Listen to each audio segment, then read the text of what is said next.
जय श्री कृष्ण दोस्तों, आप सभी का मेरी इस YouTube चैनल में स्वागत है। आज मैं आपको सुनाने जा रही हूँ भाद्रपद मास के शुक्ल पक्ष की पद्मा एकादशी व्रत की कथा, जो भगवान श्री कृष्ण ने राजा युधिष्ठिर को सुनाई थी। इस कथा के पढ़ने और सुनने से मनुष्य अपने सभी पापों से मुक्त हो जाता है। तो चलिए कथा प्रारंभ करते हैं। युधिष्ठिर ने पूछा, केशव, भाद्रपद मास के शुक्ल पक्ष में जो एकादशी होती है उसका क्या नाम, कौन देवता और कैसी विधि है, यह बताइए। भगवान श्री कृष्ण बोले, राजन, इस विषय में मैं तुम्हें आश्चर्यजनक कथा सुनाता हूँ जिसे ब्रह्मा जी ने महात्मा नारद से कहा था। नारद जी ने पूछा, चतुर्मुख, आपको नमस्कार है। मैं भगवान विष्णु की आराधना के लिए आपके मुख से यह सुनना चाहता हूँ कि भाद्रपद मास के शुक्ल पक्ष में कौन सी एकादशी होती है। ब्रह्मा जी ने कहा, मुनि श्रेष्ठ, तुमने बहुत उत्तम बात पूछी है। क्यों न हो, वैष्णव जो ठहरे। भादो के शुक्ल पक्ष की एकादशी पद्मा के नाम से विख्यात है। उस दिन भगवान ऋषिकेश की पूजा होती है। यह उत्तम व्रत अवश्य करने योग्य है। सूर्यवंश में मांधाता नामक एक चक्रवर्ती सत्य प्रतिज्ञ और प्रतापी राजश्री हो गए हैं। वे प्रजा का अपने औरस पुत्रों की भांति धर्मपूर्वक पालन किया करते थे। उनके राज्य में अकाल नहीं पड़ता था, मानसिक चिंताएं नहीं सताती थी और व्याधियों का प्रकोप भी नहीं होता था। उनकी प्रजा निर्भय तथा धन धान्य से समृद्ध थी। महाराज के कोष में केवल न्यायोपार्जित धन का ही संग्रह था। उनके राज्य में समस्त वर्णों और आश्रमों के लोग अपने अपने धर्म में लगे रहते थे। मांधाता के राज्य की भूमि कामधेनु के समान फल देने वाली थी। उनके राज्य करते समय प्रजा को बहुत सुख प्राप्त होता था। एक समय किसी कर्म का फल भोग प्राप्त होने पर राजा के राज्य में 3 वर्षों तक वर्षा नहीं हुई। इससे उनकी प्रजा भूख से पीड़ित हो नष्ट होने लगी। तब संपूर्ण प्रजा ने महाराज के पास आकर इस प्रकार कहा। प्रजा बोली, नृपश्रेष्ठ, आपको प्रजा की बात सुननी चाहिए। पुराणों में मनीषी पुरुषों ने जल को नारा कहा है। वह नारा ही भगवान का अयन निवास स्थान है, इसलिए वे नारायण कहलाते हैं। नारायण स्वरूप भगवान विष्णु सर्वत्र व्यापक रूप में विराजमान हैं। वे ही मेघ स्वरूप होकर वर्षा करते हैं। वर्षा से अन्न पैदा होता है और अन्न से प्रजा जीवन धारण करती है। नृपश्रेष्ठ, इस समय अन्न के बिना प्रजा का नाश हो रहा है, अतः ऐसा कोई उपाय कीजिए जिससे हमारे योग क्षेम का निर्वाह हो। राजा ने कहा, आप लोगों का कथन सत्य है, क्योंकि अन्न को ब्रह्म कहा गया है। अन्न से प्राणी उत्पन्न होते हैं और अन्न से ही जगत जीवन धारण करता है।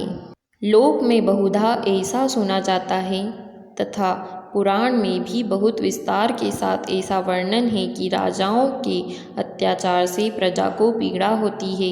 किंतु जब मैं बुद्धि से विचार करता हूँ तो मुझे अपना किया हुआ कोई अपराध नहीं दिखाई देता। फिर भी मैं प्रजा का हित करने के लिए पूर्ण प्रयत्न करूँगा। ऐसा निश्चय करके राजा मांधाता इने गिने व्यक्तियों को साथ ले विधाता को प्रणाम करके सघन वन की ओर चल दिए। वहाँ जाकर मुख्य मुनियों और तपस्वियों के आश्रमों पर घूमते फिरे। एक दिन उन्हें ब्रह्मपुत्र अंगिरा ऋषि का दर्शन हुआ। उन पर दृष्टि पड़ते ही राजा हर्ष में भरकर अपने वाहन से उतर पड़े और इंद्रियों को वश में रखते हुए दोनों हाथ जोड़कर उन्होंने मुनि के चरणों में प्रणाम किया। मुनि ने भी स्वस्ति कहकर राजा का अभिनंदन किया और उनके राज्य के 7 अंगों की कुशल पूछी। राजा ने अपनी कुशल बताकर मुनि के स्वास्थ्य का समाचार पूछा। मुनि ने राजा को आसन और अर्घ्य दिया। उन्हें ग्रहण करके जब वे मुनि के समीप बैठे तो उन्होंने इनके आगमन का कारण पूछा। तब राजा ने कहा, भगवन, मैं धर्मानुकूल प्रणाली से पृथ्वी का पालन कर रहा था, फिर भी मेरे राज्य में वर्षा का अभाव हो गया। इसका क्या कारण है, इस बात को मैं नहीं जानता। ऋषि बोले, राजन, यह सब युगों में उत्तम सतयुग है। इसमें सब लोग परमात्मा के चिंतन में लगे रहते हैं तथा इस समय धर्म अपने चारों चरणों से युक्त होता है। इस युग में केवल ब्राह्मण ही तपस्वी होते हैं, दूसरे लोग नहीं। किंतु महाराज, तुम्हारे राज्य में यह शूद्र तपस्या कर रहा है, इसी कारण मेघ पानी नहीं बरसाते। तुम इसके प्रतिकार का यत्न करो, जिससे यह अनावृष्टि का दोष शांत हो जाए। राजा ने कहा, मुनिवर, एक तो यह तपस्या में लगा है, दूसरे निरपराध है, अतः मैं इसका अनिष्ट नहीं करूँगा।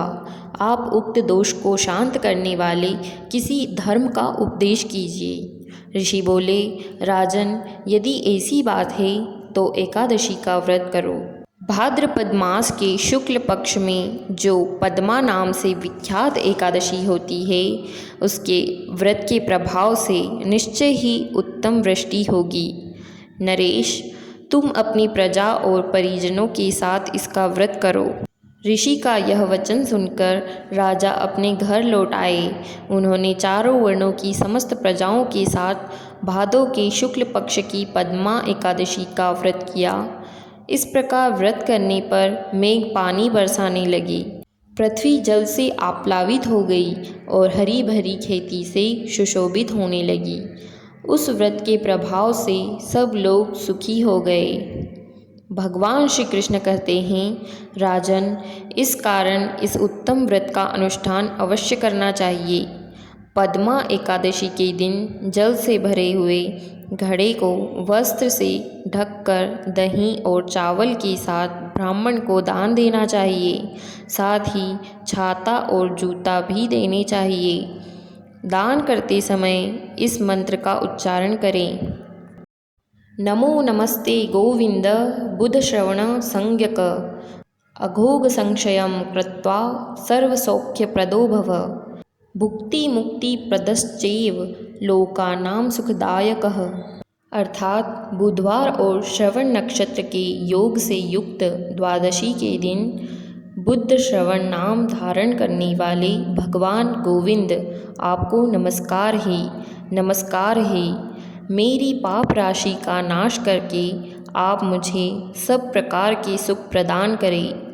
आप पुण्यात्मा जनों को भोग और मोक्ष प्रदान करने वाली तथा सुखदायक हैं। राजन, इसके पढ़ने और सुनने से मनुष्य सब पापों से मुक्त हो जाता है। इस प्रकार भाद्रपद मास के शुक्ल पक्ष की पद्मा एकादशी व्रत की कथा यहीं पर समाप्त होती है। बोलिए ओम नमो भगवते वासुदेवाय नमः।